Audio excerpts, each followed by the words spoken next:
We've updated the linguistics, which is the core of Chomsky's work. In particular, his latest theory, it's been around now for nearly 20 years, is called minimalism. Technically, it's formidably complicated, and what we've attempted to do is redraft earlier sections of the book so they lay the groundwork for what's going to come in the most recent developments, to make this accessible to someone who's prepared to put in a bit of time in thinking about Chomsky's linguistics as opposed to his philosophical or other ideas. That's crucial because the importance of Chomsky's work in linguistics and the fact that he's been seen to revolutionize the field has meant that his philosophy and psychological implications are taken seriously and that people listen to his politics. So we've updated the linguistics.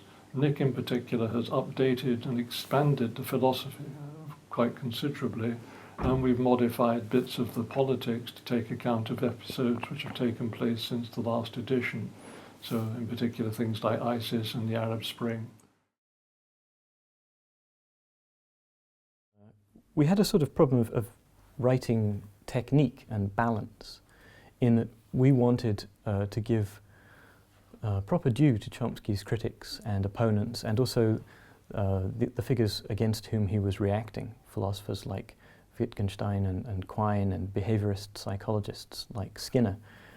And so we had to explain their ideas to some extent and what made people think that those ways of doing things were plausible, in order to show what it was that Chomsky achieved by revolutionizing the disciplines which they had previously been the leading lights of. So there's a problem of how you fit in all of that detail without losing the focus on Chomsky's work. And I think we've managed a pretty good balance, but it's a tricky thing to pull off. Knowledge of language. So what does it mean to know a language? And giving a detailed characterization of knowledge of language is a means of understanding the nature of the human mind, and hence the nature of humanity more generally. So what we've attempted to do is spell out in detail the kind of analysis of linguistic facts that Chomsky provides, generalize that to philosophy and psychology, and contrary to Chomsky's own position, we've attempted to generalize that to his view on politics. So we think that there are overarching notions such as modularity, creativity, that characterize Chomsky's work in politics as well as his work in linguistics and philosophy. And we've attempted to give a feel for all of those and how you get an integrated overall idea about what it means to be a human being and what it means to be a liberal human being in particular, all the time looking through the spectrum of linguistics or knowledge of language. An understanding of language, an understanding of what it means to be human, because language is the defining characteristic of being human, and also some understanding of the contribution of one outstanding individual whose status is on a par with that of Einstein or Darwin. He's revolutionized the field, he's brought new understanding to bear on it, and he's done this in a way which has been consistent over 65 years.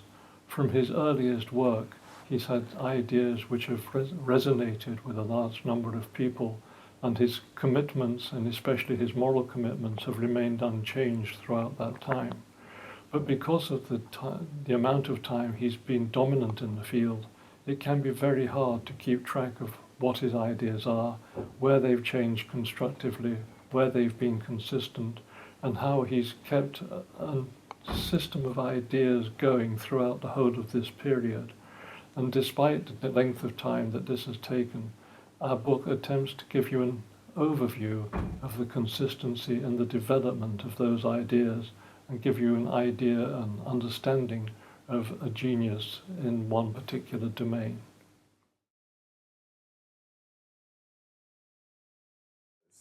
Because it gives you insight into the most fundamental human ability, knowledge of language. It looks at how Chomsky has revolutionized our view of mind and language and given us a new view of what it is to be human.